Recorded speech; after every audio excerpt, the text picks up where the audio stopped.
So I'm Holly Holmes. I'm from Estes Park. I'm going to be a senior this upcoming year at Estes Park High School. Great. Let's see. 3 things I learned while I was in Costa Rica. I learned that the water is really acidic, which I find really interesting because I'm very interested in marine and aquatic sciences. It's kind of what I want to go into. And I find that very interesting, and I wonder if it's because of the cover, the canopy cover, or global warming issues and what kind of things that could be.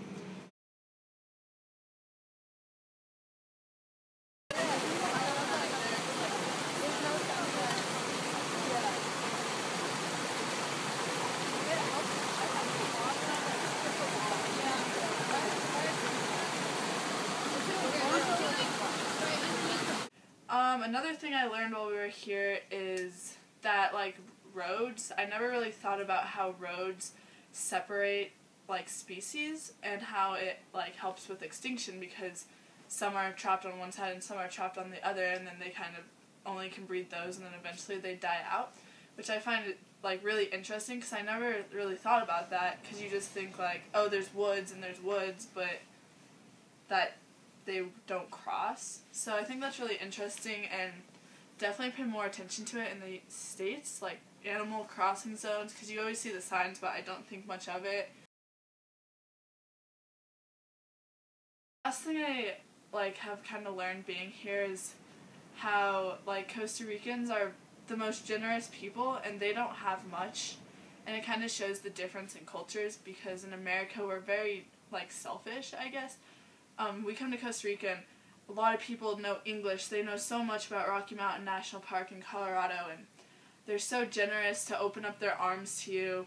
And coming from Colorado, I barely speak Spanish, and I've taken classes. I never really had an interest. I didn't know much about Monteverde coming here. So it definitely opens my eyes that there's a lot more to the world than just America and what we've been told.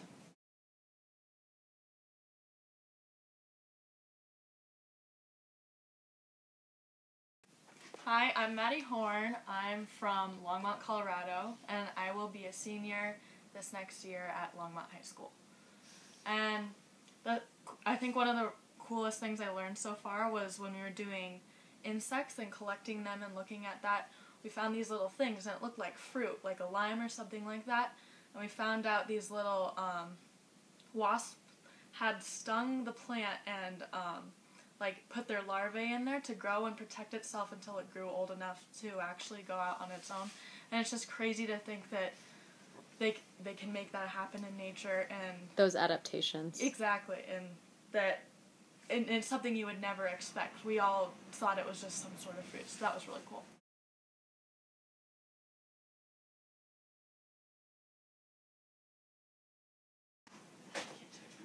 My name's Erica Ursich, and I'm from Niwot High School. I'll be a junior next year, and while I was walking through the forest with our guide Memo, we saw these artificial nests in the tree. They looked like little birdhouses made out of wood, the ones you could buy in a store, except they were bigger. And I asked what was in them and why they were there. I discovered that the quetzal, it's a symbol for the cloud forest. The quetzal, their beak is too small to really carve through younger trees, so they often use old trees to nest in because it's easier. And they'll stay in the same tree every year. But when they come back the next year, their tree has already fallen because it was old. So they put these artificial nets on the younger trees for the quetzals to come and nest in, so they can come back to them every year. And I thought it was really cool how the people were helping the animals survive through different techniques. My name is Skylar Shoemate, and I'm going to be a sophomore at Estes Park High School next year. The one thing that I thought was extremely interesting when I got to Costa Rica is, growing up in Colorado, I had always been told that the number of tree rings in a tree was how old it was, and each ring represented a year. But when we got here, since their seasons aren't as drastic, we found out that they don't have tree rings, and if they do, they don't represent years like they do back at home. So when we would just core a tree to find out how old it is. They can't do that here. So all of the tree ages are either guessed or they have to use carbon dating. Awesome. ¿De verdad? Ella. Parecía un conejillo. Go up a little higher. Porque tomo Cuatro tazas. A ver, yo soy súper eléctrica. Si yo tomo 4 tazas. Aló. Yo un día lo hice, yo me tomé. Tomé 3 tazas. Aló. Yo con las 3 tazas parecía. Eso es de Duracell, del anuncio de Duracell. So what was one of your favorite things that we did while you were here? One of my favorite things was collecting the bugs. It was pretty cool because we had like these big nets. It looked like jellyfishing nets, like from SpongeBob. And it was really fun just like going around and like finding them and catching them and then like figuring out how to put them in the little containers and then looking at them really close because you don't really see bugs because they always fly away. That was really cool.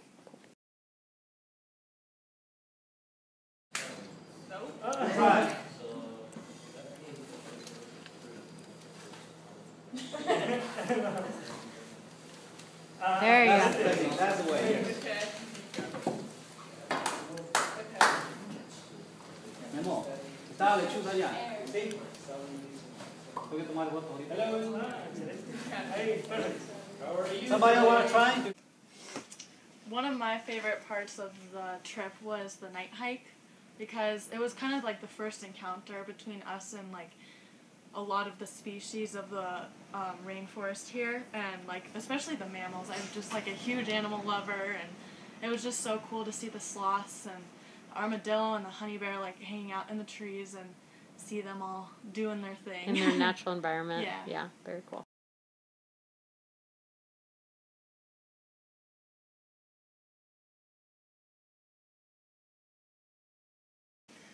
My favorite part, one of my favorite parts, was the water testing when we went to the second creek and it was in the woods, or the forest. The reserve.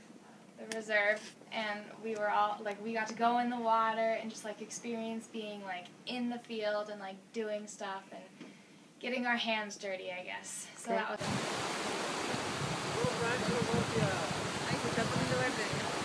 Christy, what are you testing?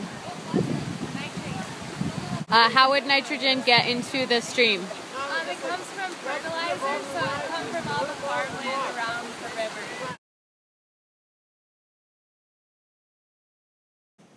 Well, my favorite thing was the zip lining. We went zip lining at 100% adventure, and there was this huge network of zip lines, and we all went like, wee. And then there was this Superman one, where you had 2 straps on you, one there, and you like that. It's Central America's largest zip line. Like, how long was it? Like 1,590 Feet? meters. Meters. Oh my gosh. Wow. See, that's really long. And there was the Tarzan swing, they called it. We dropped down. We just ran off this bridge and dropped down, suspended on this rope, and just fell.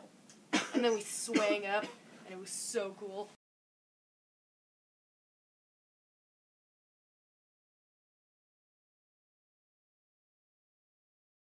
My favorite thing that we did this trip was go and visit Memo's farm. And when we got there, we met his brother and his wife and his 1.5-year-old son, and they were all working the farm. And we got to feed baby cows milk from the bottle, which was so awesome. And then we also got to milk the mother cows, which I'd never done before and thought was super, super cool to do.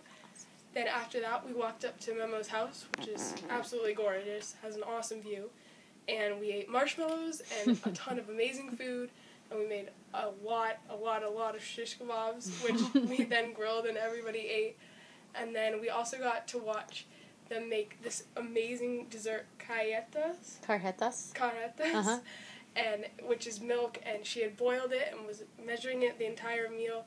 And then when it was finally done, she rolled it out, and it was just amazing. The best thing I've ever tasted in my life. Yum.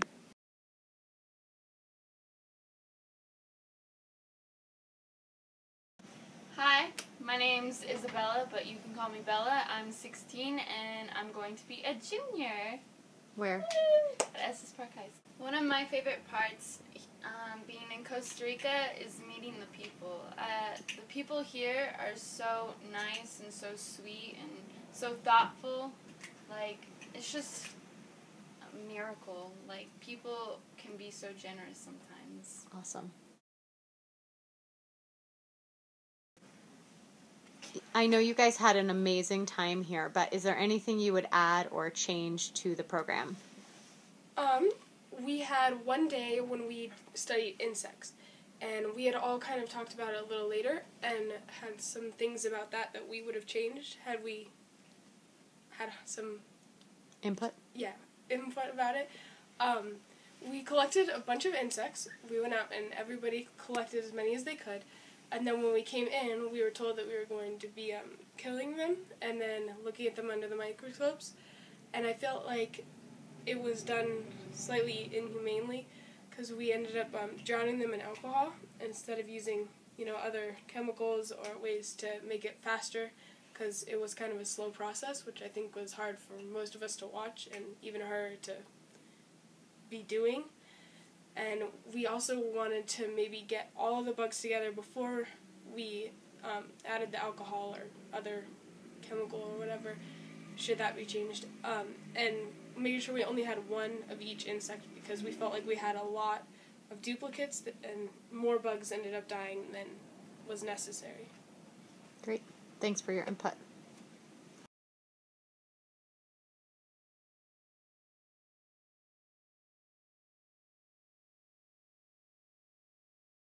I felt like our time in the Cloud Forest was super amazing, but I thought it would have been a lot more interesting to visit a different type of ecosystem, like a beach ecosystem where we see like marine animals and sea turtles and things, and then maybe we can compare them at the different elevations and climate levels, or different parts of rainforests. Like, I know the Children's Eternal Rainforest is a whole lot different from the Cloud Forest. It would have been really interesting to compare the species and why they're there because of the different climates or elevation or anything. Great.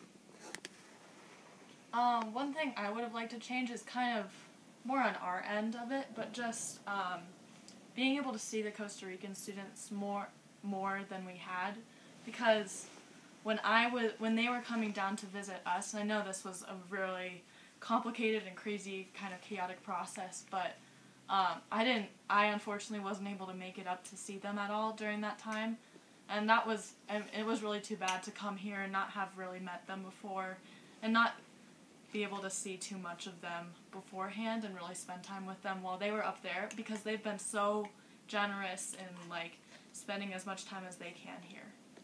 Perfect.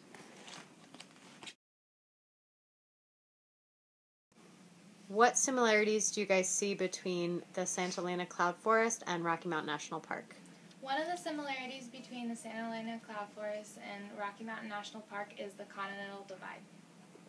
The altitude. The sporadic weather. Pumas.